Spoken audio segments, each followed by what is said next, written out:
நடிகர் விஜய் பிரச்சார கூட்டத்தில் சினிமா படப்பிடிப்பு நடத்தியதாக வெளியான தகவல் அறிந்து அவரது ரசிகர்கள் கடும் மனவேதனையில் உள்ளனர். அப்படி வேதனையில் உள்ள ரசிகர்களில் ஒருவர் எழுதிய கடிதம் நம்மை கண்கலங்க வைத்துள்ளது. அதில் இடம்பெற்றுள்ளவை: அண்ணா, உங்களை எவ்வளவு நம்புனோம்னா, இப்படி முதுகுல குத்திட்டீங்களே, எங்களை ஆட்டு மந்த மாதிரி நிறுத்தி சினிமா ஷூட்டிங் நடத்திருக்கிறீங்க. உங்களுக்கு மனசாட்சியே இல்லையானா? மத்த கட்சிக்காரங்கள்லாம் விஜயை நம்பி ஏமாறாதீங்க, அவர் உங்களை எல்லாம் ஒரு மனுஷனாவே மதிக்க மாட்டாருன்னு சொன்னப்ப, அவர் எங்க அண்ணன், எங்க குடும்பத்துல ஒருத்தர், எங்களுக்கும் அவருக்கும் எமோஷன்ஸ் வேற மாதிரின்னு மல்லு கட்டிட்டு நின்னோம். நீங்க கூட சொன்னீங்கல்ல, எமோஷன் சென்டிமெண்டல்னா எல்லாமே பொய்யா போச்சேனா? எங்களுக்கு துரோகம் பண்ண உங்களுக்கு எப்படி மனசு வந்துச்சுங்கண்ணா?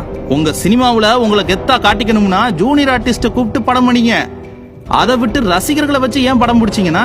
நீங்க காலையில 10 மணிக்கு வருவேன்னு சொல்லுவீங்க, நாங்க பைத்தியக்காரங்க மாதிரி அண்ணனை பார்க்க போறோம், அரசியல் புரட்சி பண்ண போறோம்னு காலையில 8 மணிக்கெல்லாம் வந்து வெயில்ல நிப்போம். ஆனா நீங்க சென்னையில இருந்து கிளம்புறதே 10 மணிக்கு தான் கிளம்புவீங்க. இங்க இருக்கிற உங்க சினிமாக்காரங்க கூட்டம் பத்தல, பொறுமையா வாங்கன்னு சொல்லுவாங்க போல. நீங்களும் பொறுமையா 7 மணி நேரம் 8 மணி நேரம் லேட்டா வருவீங்க.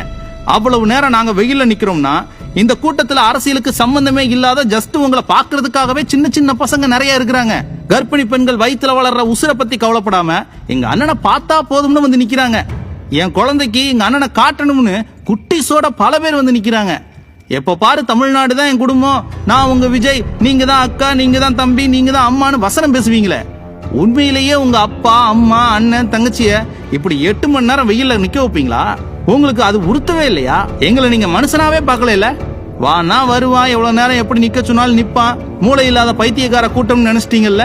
எல்லாரும் எங்களை தற்குறின்னு சொன்னப்ப கவலைப்படலனா, ஆனா நீங்களும் எங்களை தற்குறின்னு தான் நினைச்சிருக்கீங்கன்னு தெரியும் போதுதான் வலிக்குது. இல்லனா இப்படி செஞ்சிருக்க மாட்டீங்களா? ஒரு சினிமா ஷூட்டிங்காக அந்த சினிமாவுல உங்களை உச்சத்துல போய் உட்கார வச்சவங்கள இப்படி வாட்டி வதக்க எப்படி மனசு வந்துச்சு? திருச்சியிலேயே பல பேர் மயங்கி விழுந்தாங்கன்னு உங்களுக்கு தெரியும் தானே? நாகப்பட்டினத்திலயும் பல பேர் மயங்கி ஹாஸ்பிட்டல் அட்மிட் ஆனாங்கன்னு உங்களுக்கு தெரியும் தானே? தெரிஞ்சு ஏன்னா நாமக்கல்லையும் கரூர்லயும் மறுபடி ஷூட்டிங் நடத்துனீங்க? டைரக்டர் சார் ஃபீல் பத்தலன்னு சொன்னாரா? உங்க சுயநலத்துக்காக, விளம்பரத்துக்காக, நீங்க சினிமாவுல கல்லா கட்டுறதுக்காக இப்ப 41 பேரை பழி கொடுத்துட்டோமே, இப்ப ஃபீல் கரெக்டா இருக்கானா? சீன் நல்லா வந்துருச்சா? உண்மையிலேயே உங்களுக்கு இந்த மக்கள் மேல அக்கறை இருந்திருந்தா ஒவ்வொரு தொகுதிக்கும் போயிருந்திருக்கலாம். ஆனா நீங்க மாவட்டத்துக்கு ஒரு கூட்டம் போட்டீங்க, அதனாலதான் இவ்வளவு கூட்டம் வந்தது.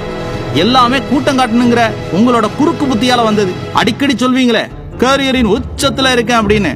உங்களை உச்சத்துல வச்ச எங்களை கீழே போட்டு கழுத்துல மிதிச்சுதானா இன்னைக்கு நீங்க நிக்கிறீங்க? இந்த தேர்தல்ல 2 பேருக்கு தானா போட்டியே. ஒண்ணு, நான் கேரியரின் உச்சத்துல இருக்கேன்னு ஆணவத்துல ஆட்டம் போடுற எங்க அண்ணன் நீங்க. இன்னொன்னு, உங்களுக்காக 100 ரூபாய் டிக்கெட் 1000 ரூபாய்க்கு வாங்கி கொடி கட்டி போஸ்டர் ஒட்டி பாலாபிஷேகம் பண்ணி படம் சூற மொக்கையா இருந்தாலும் சூப்பர் ஹிட்னு பொய் பேசி உங்களை இந்த உயரத்துல உட்கார வச்சோம் பாருங்க. நாங்க நம்ம 2 பேருக்கும் தான் அண்ணா போட்டியே. 41 உயிருக்கு நீங்க பதில் சொல்லிதான் ஆகணும். நாங்க சொல்ல வைப்போம். இப்படித்தான் அந்த விஜய் ரசிகரின் கடிதம் முடிகிறது.